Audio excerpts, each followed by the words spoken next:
Muy buenas noches amigos, hoy les traigo una nueva entrevista para comprender lo que está ocurriendo en Bolivia. Agradezco mucho a Roxana Duchen que nos acompaña, es presidente del think tank Libertad y Federalismo en Bolivia, así que muchas gracias Roxana por ayudarnos a comprender la situación. Gracias a vos, Nicolás. Encantada de estar acá para poder comentar lo que pasa en mi país. Has publicado el primer video que a mí me llama poderosamente la atención. Pueden seguirte en tu cuenta de X, @RoxanaDuchen, precisamente. Es cuando levantas esta curiosa entrevista que concede el general Zúñiga, que lanzó los tanques a la Casa de Gobierno y lideró todo este show, aparentemente confesando que todo esto se lo pidió el presidente, Luis Arce Catacora, para legitimar su gobierno en un momento de crisis social y económica absolutamente atroz. Aquí está, al general Zúñiga. General Zúñiga. Sí, muy bien. General. ¿Cuáles son las palabras? No se acerquen ustedes. Pedro, no se acerquen ustedes. Pedro, el general está aquí. ¡Golpista! Pedro, el general está aquí. Pedro, aquí está el general. General, por favor, ¿qué puede decir? Yo voy a hablar. Vamos a dejar que hable. Vamos a hablar con detalles. Adelante, general, por favor. El día domingo, en el colegio La Salle, me reuní con el presidente. No se muevan, chicos, no se muevan. Y el presidente me dijo que la situación... El presidente me dijo que la situación está muy jodida. Esta semana va a ser crítica. Esta semana. Entonces es necesario preparar algo para levantar mi popularidad. Trae la camioneta. No hay necesidad, yo me voy. No, usted va conmigo, usted va conmigo. Por eso venir. Viene, general, por favor. Entonces me dice, y le pregunto, ¿sacamos los blindados? Saca. Entonces el lunes, no, el domingo, en la noche, ya los blindados empiezan a bajar. 6 cascabeles y 6 Urcus. Más 14 Z del regimiento de al aire, ¿ya? Tiempo. Entonces, no. Por favor, deja que hable. Es un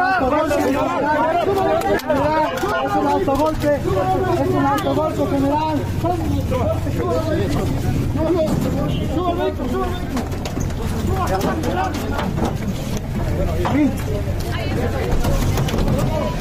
Vamos.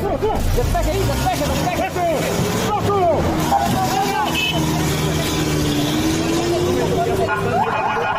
Llama muchísimo la atención que a un, entre comillas, golpista que lo estaban deteniendo, lo dejen hablar con la prensa. Ya, eso me pareció asombroso. Y que diga inmediatamente que en realidad fue el presidente el que lo mandó a hacer un autogolpe, bueno, levanta sospechas por todas partes. Y incluso noté que en el sector de Evo Morales, ayer le explicábamos a la gente que el movimiento al socialismo, el partido que gobierna autocráticamente Bolivia, está básicamente dividido entre el Arce y Morales, por más que Arce fue puesto allí por Morales, digamos, ya hay una interna por el poder grande, incluso una disputa por las elecciones presidenciales del año próximo, si no me equivoco. Sí. Bueno, hasta el sector de Morales ya está diciendo esto es una farsa. ¿Qué nos puedes decir al respecto? O sea, ¿cómo puede ser incluso que se haya filmado al presidente hablando con el golpista diciéndole no, usted se va? ¿Cuándo nos avisó eso? Todo el tiempo. Nunca, siempre he informado siempre. Además, las molestas. Nosotros estamos molestos de esta cosa. Nosotros también. Aquí está el pueblo que no se lo va a permitir, general. Eso es su capitán, comandante de la Fuerza Aérea. Aquí está su capitán. No podemos retroceder. Entonces, aquí ha tenido el capitán. Vuelva a las órdenes. Lleve toda la policía militar a sus cuarteles en este momento. No puede ser eso, no puede ser el desprecio, tanta lealtad Lo que usted está haciendo porque el pueblo boliviano no se lo puede permitir. ¿No me va a hacer caso? ¡No se lo presidente! O sea, pero ¿qué clase de golpe es ese? Creo que una actuación bastante triste Bueno, sabemos que aparte de presidente, Luis Arce tampoco sirve de actor, como toda su cúpula. Creo que él no ha podido engañar a ningún boliviano que tenga un mínimo de sentido común, porque si bien mi generación no está acostumbrada a los golpes de Estado, los golpes militares de Estado, obviamente, la generación de nuestros padres sí. Y hubieron muchas cosas peculiares ayer desde el principio, como por ejemplo el hecho de que en un golpe de Estado se moviliza todo el aparataje que tienen los militares, que es la Fuerza Aérea, absolutamente todos, ¿no? Y no fue el caso. Entonces la gente ya empezó a sospechar. Si bien en un principio el golpe fue fuerte porque el ver tanquetas en la sede de gobierno, en el epicentro político del país, fue un shock para todos. La gente se empezó a calmar y a analizar las cosas y bueno, no fue tan así la cosa, ¿no? El hecho de que no haya existido ni un solo detenido por parte del golpista, digamos, o sea, ¿qué es lo primero que hacen? Tomar a los ministros que son claves, digamos, para el funcionamiento del Estado y obviamente donde estaría el presidente, que tampoco fue el caso ayer. El presidente realiza funciones en la Casa Grande del Pueblo, que la mandó a construir Evo Morales, y no así en el Palacio Quemado, porque en teoría, según su ideología, el Palacio Quemado representa la vieja república, ¿no? Entonces fue un poco gracioso el hecho de que vayan con las tanquetas justamente ahí a tratar de hacer su show que no tenía ni pies ni cabeza. Además, la misma gente que estaba alrededor de la plaza comentaba que la policía, la UTOP, los estaba gasificando juntamente con los militares, cuando sabemos que en pasadas circunstancias similares o que vendrían a ser, entre comillas, similares, la policía se pone del lado de la gente. Entonces, todo muy raro. El hecho de que el ministro Castillo le toque la ventana y le diga bájate, que no sé qué, y no haya ni un solo tiro y no lo agarren por lo menos un puñete, ¿no? Nada, o sea, cero. Y yo creo que ahí todos nos dimos cuenta de cómo iba la mano. Un golpe sin golpes. Sí, un golpe sin golpe, un golpe bien pacífico, ¿no? O sea, muy rarito. Hasta, no sé, podrían haberlo actuado mejor, dice la gente en las calles, ¿no? Porque realmente ha sido una burla para nosotros. Y es muy triste que en lugar de solucionar los terribles problemas económicos y sociales que tenemos, quienes están a la cabeza del país se dediquen a hacer estas parafernalias, ¿no? Porque ha sido un show tremendo. Y aparte de que irresponsables, porque la gente al principio, como te comento, Nicolás, estaba como loca, ¿no? Con la experiencia ya de que hay paro, hay algún acontecimiento, algún bloqueo, la gente corre a comprarse comida, a cargar gasolina, etcétera. Entonces, al principio la gente estaba matándose ya con todo el estrés previo que tenemos de que habían colas por gasolina, la presión de Evo es permanente, bueno, muchos sectores inconformes, entonces realmente era pues una situación en principio muy estresante. Y nada, a ellos no les interesa nada, ¿no? Más que atornillarse en el poder, parece que para siempre.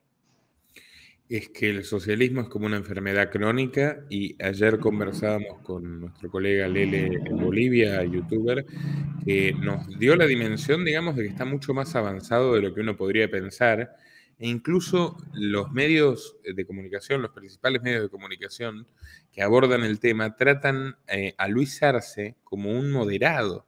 Y realmente resultó más radical que Evo por todo lo que nos estamos enterando ahora. Y la situación que describes es catastrófica. Y hay algo más que yo quiero señalar.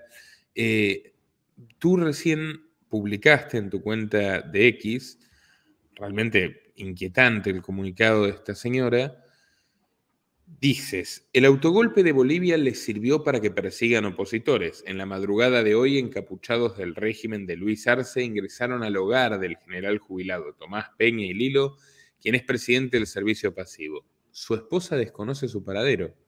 Son las 4 de la mañana y hago esta denuncia a la prensa, a tu programa, y agradezco por tu cobertura. hoy aproximadamente a las 12 de la noche o tal vez un poco más, llegaron a mi casa y tocaron el timbre 4 policías. Y ellos ya tenían una orden como para entrar a mi casa, pero ellos me hablaron en forma cortés y me dijeron que querían hablar con mi esposo. Mi esposo no se encuentra en mi casa. Entonces ellos me dijeron que si podían entrar a la casa y que yo tenía que, me hicieron firmar un acta. Yo firmé y los 4 policías entraron a mi casa y revisaron absolutamente todo para ver si mi esposo se encontraba o no acá presente. Yo hasta este momento desconozco el paradero de mi esposo. Toda mi familia se encuentra completamente preocupada. Luego de hacer la revisión en toda mi casa, ellos se fueron y aproximadamente hace 1 hora me llegó un gran contingente de policías a mi casa. Y actualmente, y ellos sí, en ese momento abrieron, pero ya no eran gentiles.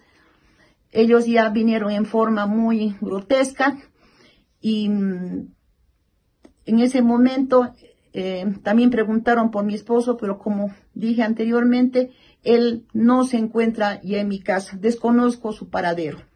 Ahí la señora se expresa en torno a la literal desaparición forzada de un general retirado porque era crítico del régimen de Arce. O sea, ya es de una gravedad tremenda. Sí, sí, es muy grave la situación.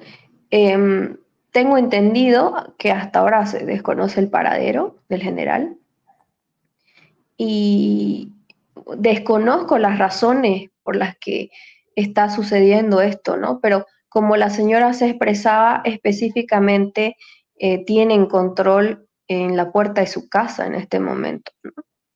Pese a que ella es observadora, si no estoy mal, de la Corte Internacional de Derechos Humanos. Entonces, a pesar de eso, ella tiene ahí agentes pendientes de lo que hace en su casa, ¿no? Es dictatorial, o sea, realmente dictatorial. La gente no puede expresarse con libertad en Bolivia sin temer a represalias del gobierno. Es así. Yo creo que muchos de los que alzan la voz todavía es realmente porque Dios es grande. Hay mucha gente que mantiene el silencio por miedo, porque encuentran la forma de callarte, ¿no? Encuentran la manera de silenciarte. Me imagino que no les convienen las voces disidentes y obviamente tienen que silenciar, ¿no? Porque algo que cabe resaltar mucho es que en Bolivia no hay oposición política. Entonces, todos estos partidos que en teoría son oposición, también tienen las mismas ideas socialistas. Entonces, si alguien habla desde un punto de vista disidente, vamos a simplificarlo así porque no creo que valga la pena señalar si un punto de vista libertario o de derecha, digamos, ¿no? Alguna voz disidente, mínimamente disidente, se encargan de acosarlo, callarlo, amenazarlo, difamarlo. Entonces es muy complicada la situación. Muchos amigos que tienen ideas de la libertad, piensan que el liberalismo es la vía, etcétera, han sufrido este tipo de ataques, ¿no? Incluida yo, y varios compañeros de lucha tienen esa misma suerte. Entonces, por prudencia hay muchas personas que eligen el silencio, ¿no? Si puedes, si quieres contarnos, ¿qué te han hecho a ti, por ejemplo, por expresarte críticamente de este gobierno y proponer, digamos, un camino distinto? Uy, de todo. Me han doxeado. Estaban publicando la dirección de mi casa. Y estos fueron masistas infiltrados, haciéndose pasar por oposición, digamos, que querían publicar mi casa. He tenido algunas multas misteriosas de impuestos, que es una de las cosas que hace el régimen.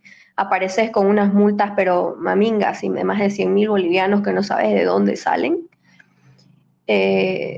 También me han difamado, han metido a mi familia, se han inventado cosas de mi familia para tratar de quitarme legitimidad de lo que yo digo.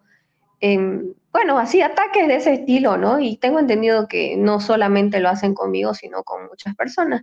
Pero yo creo que hay que continuar, a pesar de que esto tiene un costo emocional muchas veces, porque a nadie le gusta que le hagan estas cosas, pero si no hablamos ahora, este país está perdido. Entonces hay que ser valiente. Uno ya podría pensar que, considerando que Morales llega al poder en 2006, de hecho hace una transformación estructural en el sentido institucional, reconfigura Bolivia, ¿no? Lo que crea el Estado plurinacional, bueno, le añade un componente identitario hasta por momentos de supremacismo étnico, ¿no? A la política boliviana. Yo en realidad, sí. Perdón, Nicolás, pero en realidad no es tan así.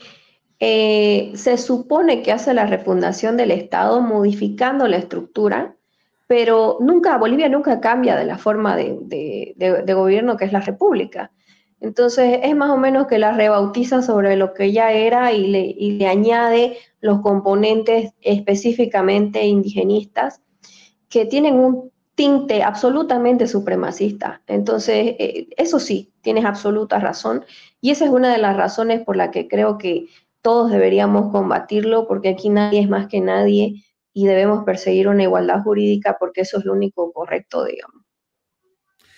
Yo observé este fenómeno cuando viajé a Santa Cruz de la Sierra hace algunos años y lo vi agudizarse observando la inmigración cada vez mayor de esteños a Argentina y Paraguay, que dicen que básicamente son tratados con doble vara. Para quien no lo sepa, Bolivia, bueno, está culturalmente bastante dividida entre el oeste y el este es más agrícola, se parece incluso un poquito más a lo que es Salta en la Argentina o a Paraguay, hablan guaraní algunas personas allí, y la gente del altiplano, digamos, tiene su cultura un poco distinta, son la mayoría, entiendo, de la población. Y Morales se las tomó con Santa Cruz de la Sierra y los sucesivos gobiernos le cobran más impuestos de los que corresponden, le dan menos, hay como una injusticia permanente, hasta el punto que me llegó a contar una persona que cuando denuncian homicidios a la Policía Nacional no les prestan atención. O sea, con lo cual ya es una situación de gravedad importante, ¿no? Y por esa opresión mucha gente se ha ido. ¿Hay más ejemplos de cómo este indigenismo supremacista vulnera los derechos de los ciudadanos en Bolivia o establece diferencias ante la ley? ¿Nos podrías contar? Claro, un ejemplo es que el voto de una persona en el campo vale 3 veces el voto de una persona en la ciudad. Y es algo que están de acuerdo los opositores. Nadie ha peleado por la igualdad jurídica, aunque debería ser un voto una persona, o sea, una persona un voto, sin importar de dónde provenga o cualquier característica física o social. Otro ejemplo es que, por ejemplo, en las universidades públicas los indígenas tienen preferencia, tienen en algunos casos inclusive el acceso directo, tienen becas, existe un porcentaje, por ejemplo, de indígenas que tienen acceso a las becas del gobierno, a las becas fuera del país también. Y bueno, o sea, son cosas así que parecen mínimas, pero sí afectan en profundidad porque crean una brecha entre ciudadanos de primera y de segunda. Y por otra parte, también a mí me sorprende la escasa pronunciación internacional que hay sobre esto. Yo recuerdo la proverbial hipocresía que hubo, porque cuando Chávez vendía petróleo, el petróleo estaba a un buen precio, no lo trataban como dictador, por más que sus prácticas eran clarísimamente dictatoriales en Venezuela. Y el mundo se enteró de que había dictadura en Venezuela, cosa que sabíamos y denunciamos hace mucho muchísimas personas.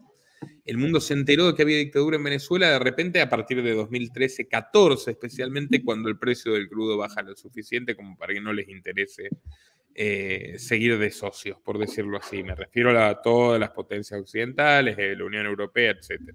Estados Unidos, por supuesto.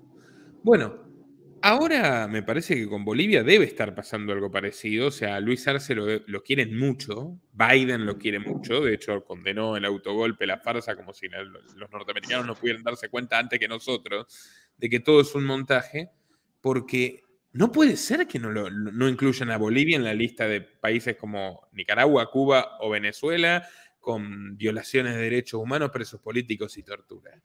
Están hablando de este tipo como si fuera literalmente un presidente normal, democrático, estándar, y no lo que es un pandillero agresivo, que se chupa a la gente literalmente, ¿no? ¿A qué aduce esto? ¿Cuál es la habilidad diplomática? ¿Es que acaso le han, como tengo la impresión, le han entregado estos pseudonacionalistas del MAS, le han entregado los recursos baratitos a empresas como Repsol, a compañías norteamericanas, y es por eso que gozan de tan buena imagen y tanta impunidad para hacer lo que hacen? Porque si no, no me lo explico. Mira, la gestación de Evo, por ejemplo, es absolutamente un proyecto, una hechura de ONGs americanas. Y eso no es secreto para nadie porque los mismos indígenas que lo conocen desde siempre lo han aclarado y lo han recalcado muchas veces. Entonces, tal vez responde a una línea, no sé si, tal vez ideológica me parece, porque hay una afinidad, especialmente con Arce, que Arce es mucho más progresista que Evo. Y de alguna manera, pues, él sigue vendiendo su mentira del exitoso modelo. Todo el mundo piensa que eso es verdad. Y es impresionante cuando uno habla con gente, inclusive de oposición en otros países, te dicen, claro, pero, o sea, no puede ser, Evo no es lo mismo que los otros dictadores, porque Bolivia era pobre, pobrísima, pero gracias a su ministro, que ahora es presidente, no. O sea, no es lo mismo. Entonces, la gente todavía no termina de caer en que esto es una mentira. Yo no creo que sea el caso de los gringos, pero sí creo que tienen algún interés. Desconozco si están vendiéndoles los recursos, porque hasta donde tengo entendido, la cooperación china, la cooperación rusa y la cooperación de Irán se paga con justamente los recursos. Entonces no sabría si también tiene metido los dedos el imperio en el tema, pero no me extrañaría, porque todo lo que ellos hacen es mentir. Su nacionalismo es más falso que un billete de a las citas, que decimos acá en Bolivia, que es una feria de cositas falsas. Y bueno, o sea, no me sorprendería, te lo digo, pero tengo entendido que el compromiso está previo con esas naciones, ¿no? Acabas de decir algo que me llama mucho la atención, esto de que Arce es más progre que Morales. Esta historia se está repitiendo hace tiempo. Rafael Correa, socialista bolivariano, católico, anti-aborto, anti-ideología de género en sus palabras, lo cual no necesariamente lo hace bueno, ¿eh? Yo simplemente estoy diciendo para nada. Yo estoy diciendo nomás cómo era describiendo su componente ideológico. Antecedente. Entrega el poder al vicepresidente y testaferro político, que se supone que iba a ser su marioneta, y no lo fue. Lenín Moreno. Lenín Moreno traiciona rápidamente a Correa, comienza a perseguirlo con muchas pruebas, por cierto, de corrupción. A él, a Jorge Glass, a muchos personajes del correísmo. Sí. Y establece un vínculo con Estados Unidos bastante más pacífico o armónico, incluso de una manera muy descarada. Traiciona al periodista Julian Assange, lo entrega en Inglaterra, lo expulsa de la embajada donde estaba refugiado, etc. Luego, Alberto Fernández con Cristina, lo mismo. Cristina pone a Alberto Fernández en gran medida como una concesión a los lobbies americanos.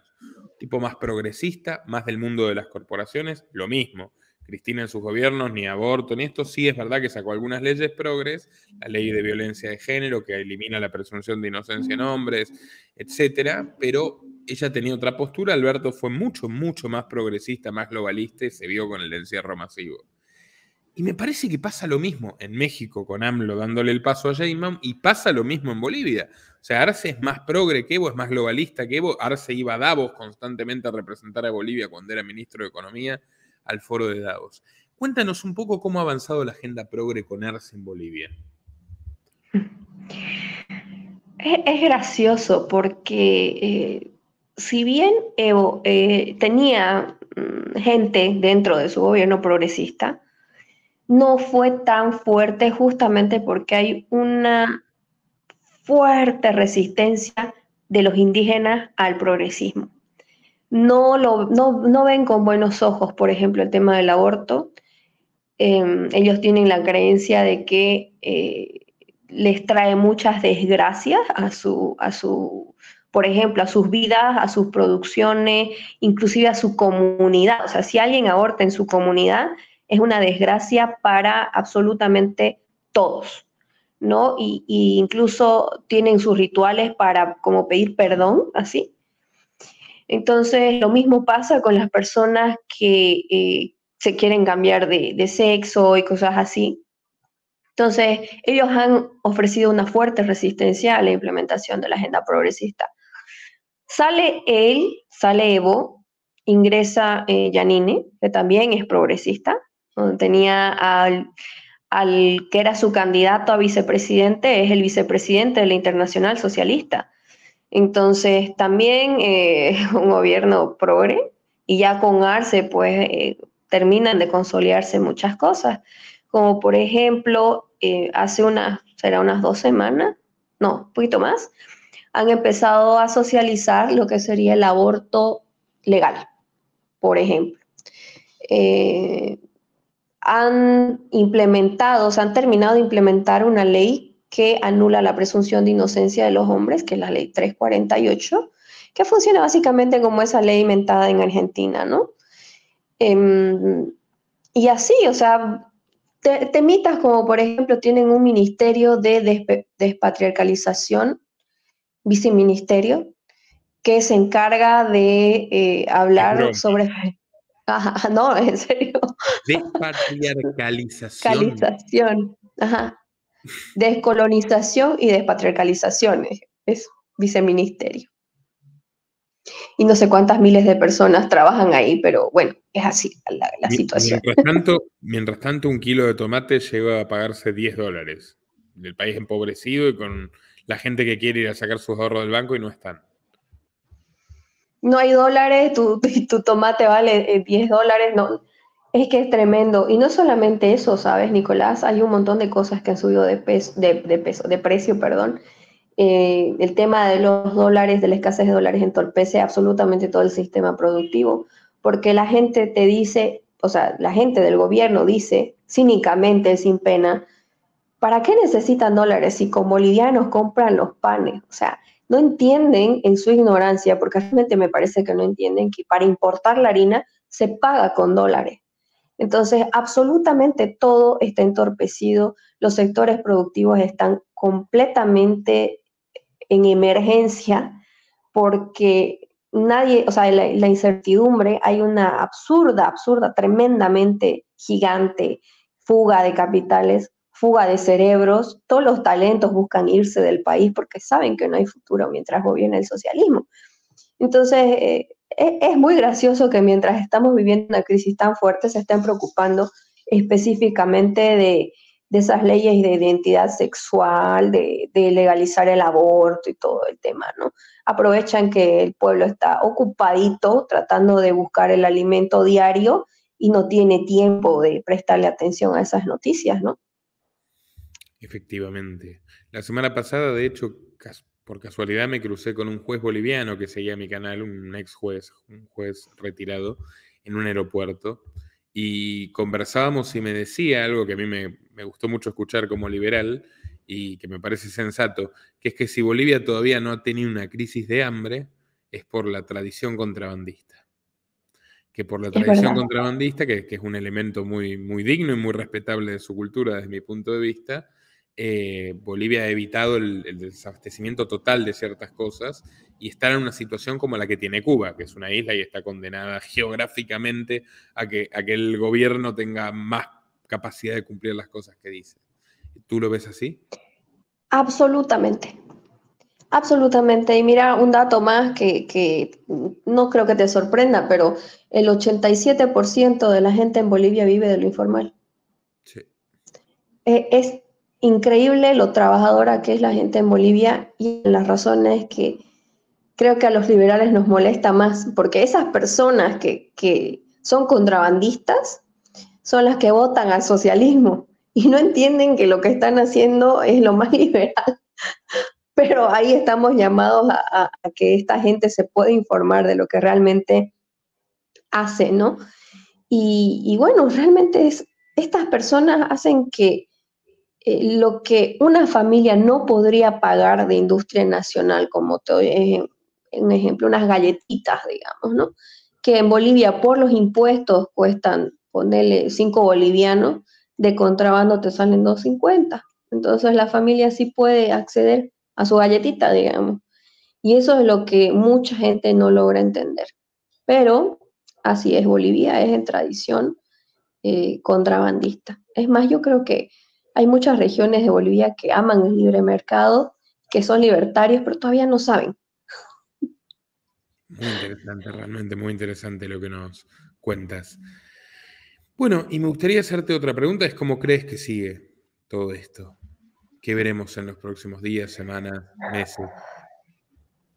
Bueno, yo creo, estoy casi segura, Nicolás, que van a aprovechar toda esta charada, que además, tristemente, eso es lo que me parece muy antagónico, ha sido legitimado por las fuerzas opositoras del país, porque ahí salen las personas que en teoría van a ser candidatas a la presidencia del año que viene, a respaldar la democracia y no sé qué. En Bolivia no hay democracia.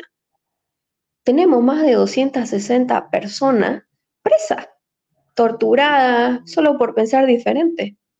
Entonces, esa parafernalia, esa mentira, ese nivel de cinismo, creo que nos ha cansado ya a todos los bolivianos.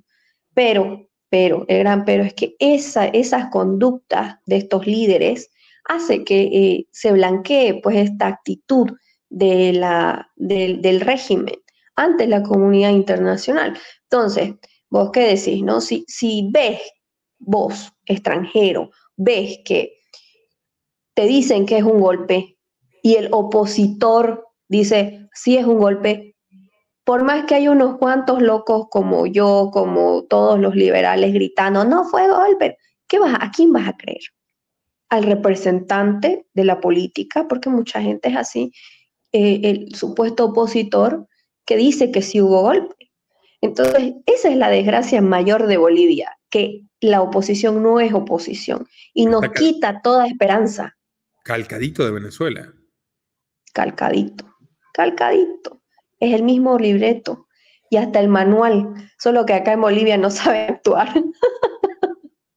Bueno, ya lo viste ayer. Además tienen a todas las mafias juntas, más allá de que se llevan bien con Biden, también tienen a los rusos, a los iraníes, a los generales iraníes, incluso en Bolivia, a los chinos, está todo el mundo ahí, básicamente.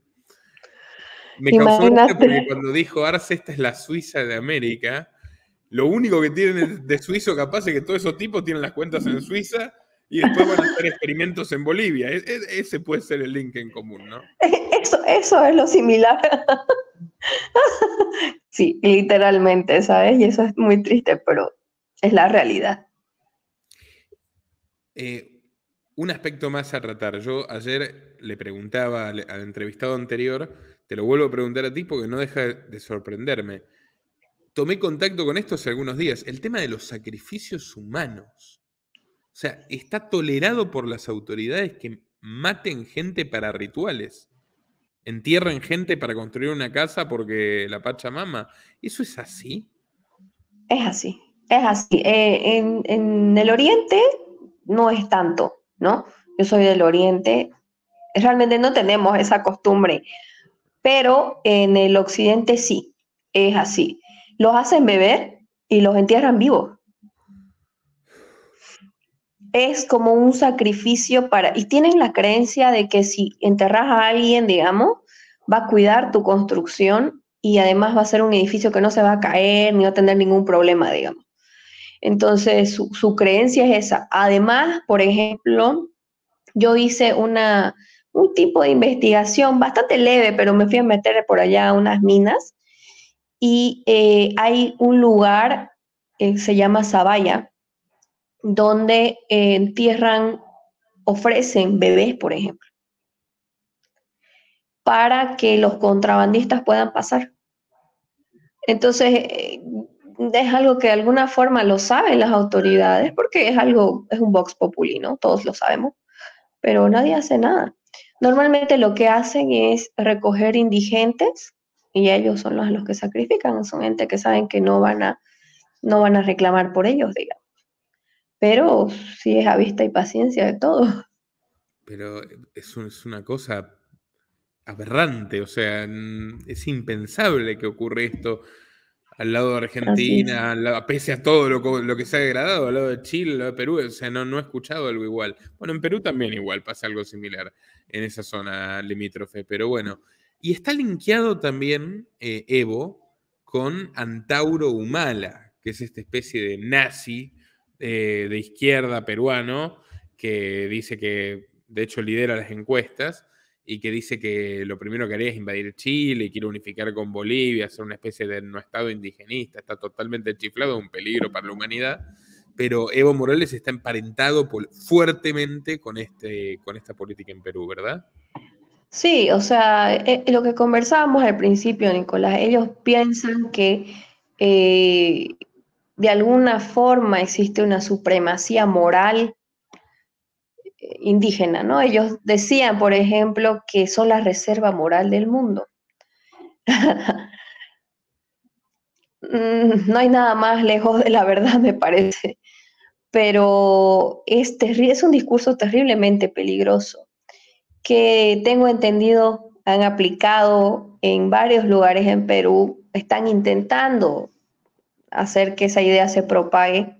En Bolivia había un intelectual que se llamaba Fausto Reinaga, que hablaba justamente de eso, ¿no? Hablaba de que ellos, los aymaras específicamente, no son Bolivia, y son superiores, los indios son superiores a los blancos, y siguiendo el relato de esta persona, estuvieron terroristas, ay, perdón, creo que no puedo decir esa palabra, ¿no? No, bueno, no, tú sabes tranquila.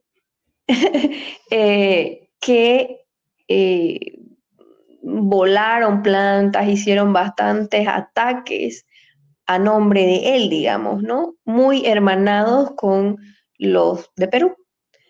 Y tengo entendido que tienen facciones compartidas, ¿no? Y eso es muy, muy peligroso y además que muy triste a estas alturas de la evolución humana, ¿no?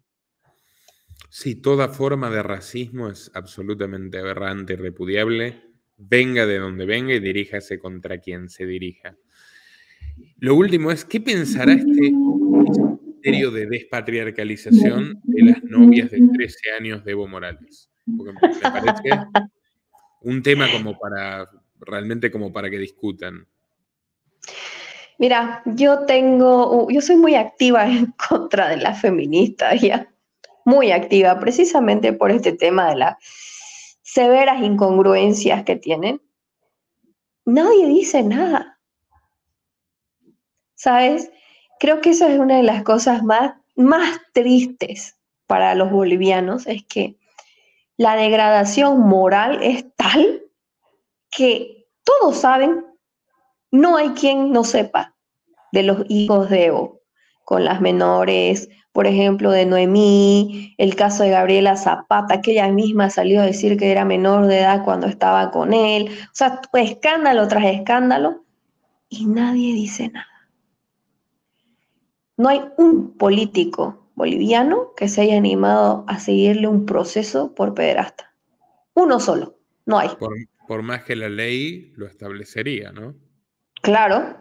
Es más, han sido tan infames que fuerzas opositoras han cambiado la ley, anulando o sea, lo que tipificaría el crimen de él, que vendría a ser estupro, más allá de comprobarse, digamos, algo más fuerte, no voy a decir por razones obvias. Una senadora del partido de Carlos Mesa ha propuesto la eliminación absoluta, vamos a decirlo así, de la ley, del artículo del estupro específicamente, y ha pedido reemplazarlo por uno que se llamaba violación incestuosa, pero que vendría a ser otra cosa. Entonces, además, han bajado la edad del consentimiento, a vista y paciencia de todos, porque estas cositas pequeñas le salvan el pellejo, digamos.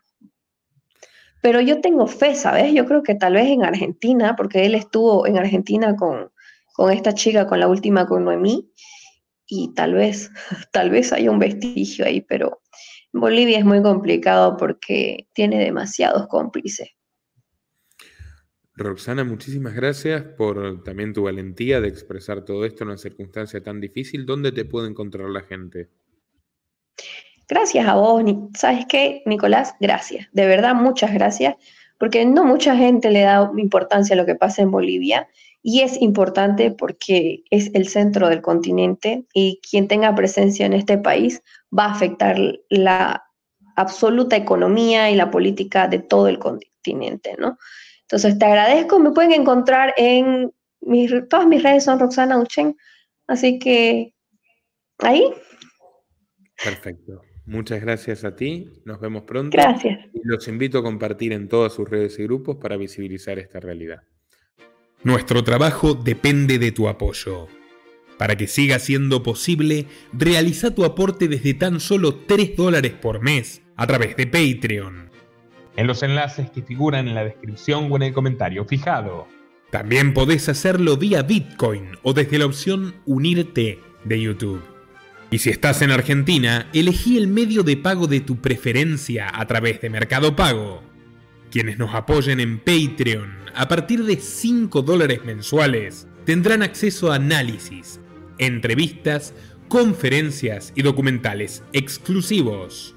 También tenemos opciones para sponsors. Así que publicita con nosotros a través de patreon.com/Nicolás Moraz.